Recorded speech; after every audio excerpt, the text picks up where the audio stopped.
If you've been TV shopping lately, you've probably seen QLED and Mini-LED plastered absolutely everywhere. Store shelves, YouTube thumbnails, even the side of the box. It's like the TV industry thinks acronyms are kind of like their new selling point. But their job is to confuse you and make you spend more money. My job, however, is to help all of this make sense and hopefully save you some money along the way. So if you're sitting there wondering like, okay, JD, like which one is better, QLED or Mini-LED, then the TV industry has you asking all the wrong questions, because these two technologies, they're not rivals, and knowing the difference between these two is hopefully going to make your TV decisions a lot easier. So let's cut through all the noise. What do these TV technologies actually do, and how do they perform in real rooms? What's happening with their price, and most importantly, which one should you buy depending on your setup?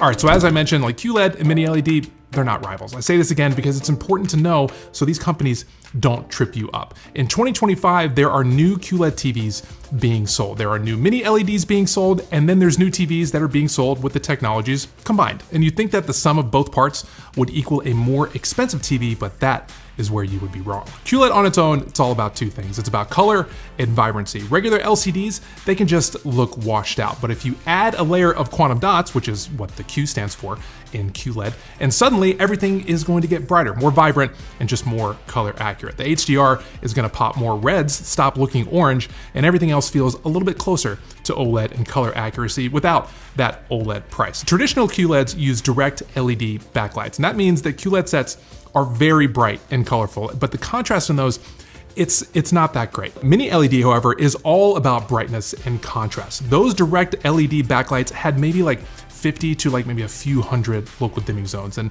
local dimming zones is like how many areas the LED backlights could dim independently from one another. The more local dimming zones a TV has, the better the contrast a TV can show between like light and dark areas in a scene.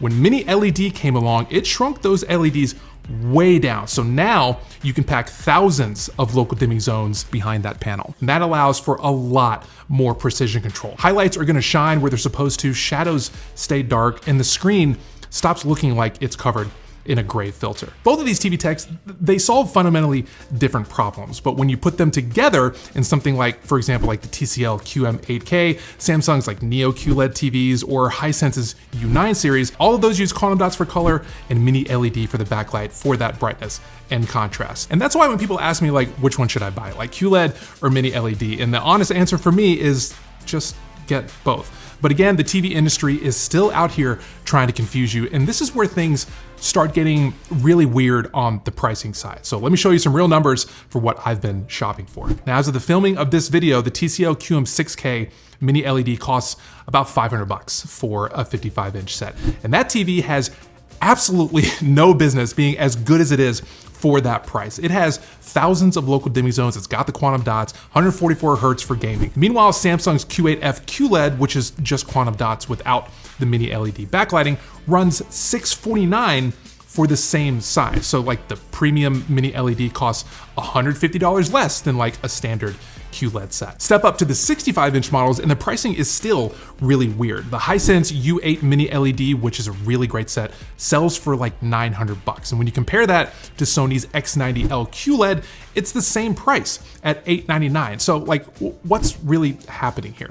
Pretty simple. Chinese manufacturers like TCL and Hisense got really good at making Mini-LED panels a lot cheaper. They've been cranking out millions of these things, just driving that cost down. Meanwhile, the established QLED pricing from Samsung and Sony, it hasn't really budged much because like people still kind of associate that with like a premium quality or premium aspect of TVs. The result is this weird market where like advanced technology costs less than like basic technology from a few years ago. It's like finding out that like electric cars like suddenly cost less than gas cars. It kind of flips everything that you thought that you knew. Now you can absolutely still spend really big money on Mini-LED if you want. The Sony Bravia 9, for example, costs like $2,800 for the 65-inch variant. And while that set is genuinely excellent and stunning, you really don't need to spend that much to get solid Mini-LED premium performance anymore. The budget and mid-range options have gotten surprisingly good. But to find the perfect set for you, there still is a few things that you need to know and consider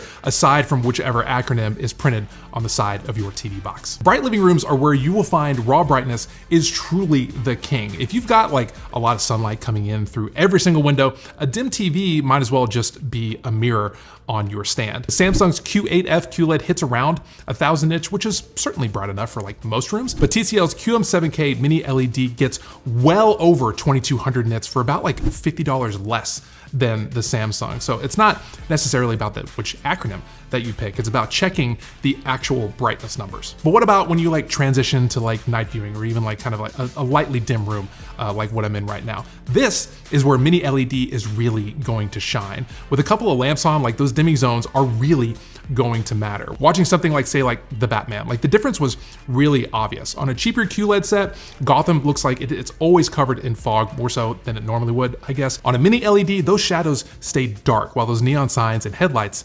really popped. And the same goes for like a dark movie night. Again, Mini LED is going to dominate here. In a pitch black room, something like the Sony Bravia 9 is going to deliver contrast that's almost on the OLED level. That's why you're paying so much for one of those. Traditional QLEDs, they really can't compete here either. Blacks are always gonna have some kind of faint glow and blooming around those bright objects. It's very noticeable. Gaming is also where you're gonna see a pretty big divide between these two techs. Mini LED, they're fantastic for darker games, things like horror titles, stealth games, or racing at night.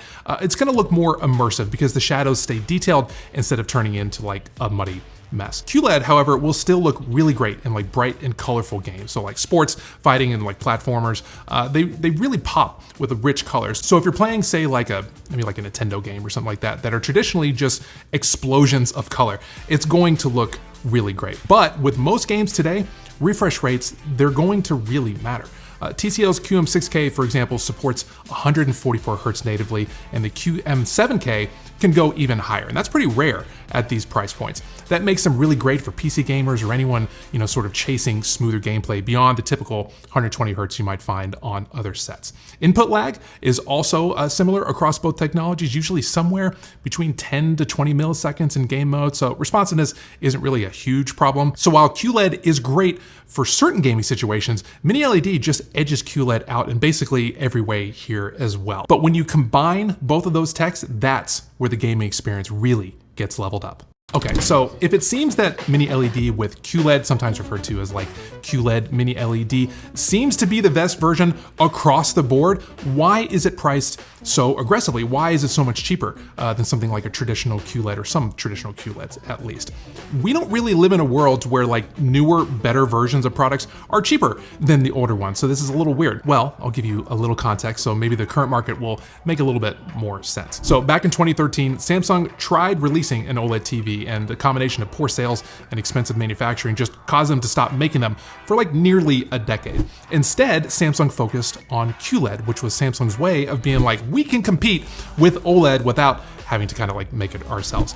But along the way, TCL released Mini LED, and they put that on their higher end sets, which cost like $2,000 for like a 65-inch, and like, which back in 2019, that was a lot for a TV that size. But then TCL started putting Mini LED into their cheaper models, which completely changed the game, and then Hisense following suit shortly after. By 2023, Mini LED was showing up in like sub $1,000 TVs, while QLED pricing, it stayed higher. So we fast forward to 2025, and Mini LED, it's no longer a premium tech, it's like totally mainstream now. And QLED sets have finally started to come down aggressively, like just maybe like last year. If I made this video like a year ago, like the delta between these two techs and the price would have been even greater. And I think that's why people are so confused with all this. The marketing is all over the place.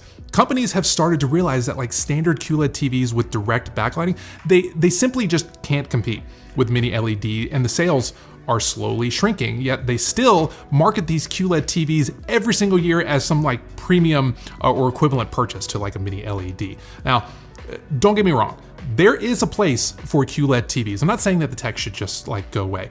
That would be removing options from the consumers, which I'm not a fan of. I just think that you need to know the reality of where each one falls in like, I guess like the hierarchy of TV tech. QLED TVs are down here, Mini LED is here, and then Mini LED with QLED combined, both of those is gonna be at the top. And like, that's the truth. Like there should be nothing wrong with where like each one of these sits in that hierarchy. Companies just need to price those sets accordingly. Now things are certainly trending that way, so maybe like give it a few years and we'll be there, but it's not how it is today. And knowing all this could help save you from a very expensive mistake.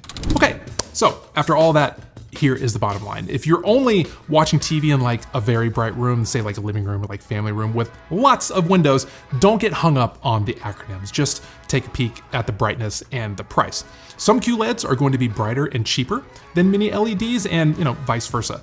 So make sure that you're finding kind of like the right balance between price and brightness. With normal living rooms or bedrooms where you can like control the light like even just a little bit, mini LED is usually going to be the safer bet. It's more versatile as like lighting changes throughout the day, but dark home theater setups, think something like a basement or like a dedicated media room, mini LED also going to win easily here because contrast is everything. Now for gamers, it's really going to come down to like which type of games that you play the most. If you play like mostly bright casual games, QLED is probably going to work fine. But for darker cinematic or even like competitive games, mini LED is going to be better. Now for those working on a budget, surprisingly, mini LED is often the cheaper choice when you're comparing newer models, which is kind of like flips like the old wisdom on its head.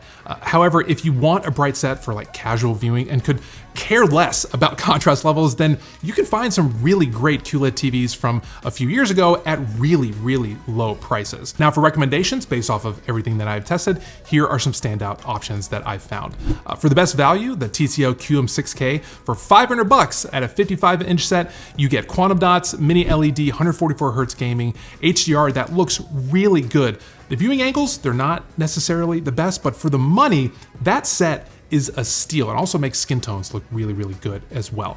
For the best all-around mini LED, you're gonna go with something like a Hisense U8 QG or the TCL QM7K. Both of those going to be under $1,000 for 65-inch variant. Both incredible, colorful, and really great for gaming. If you do want a premium mini LED, then the Sony Bravia 9 for $2,800 and 65 inches is going to be the best pick. It's pricey, but it definitely nails mini LED execution, near OLED black levels, a flagship build, and Sony's legendary processing. Now, if you want a really bright QLED set, then get the Samsung Q8F. It's bright, reliable, and you get Samsung's very polished software. But for the kind of like best all-around QLED, then go ahead and just get the Hisense U6H. It is a couple years older, and it's not necessarily the king of demi-zones, but it is a surprisingly good set and a solid compromise. But after all that, like, here's the reality. The QLED versus mini LED debate, it doesn't really matter anymore. The best TVs are going to combine both of those techs, and the choice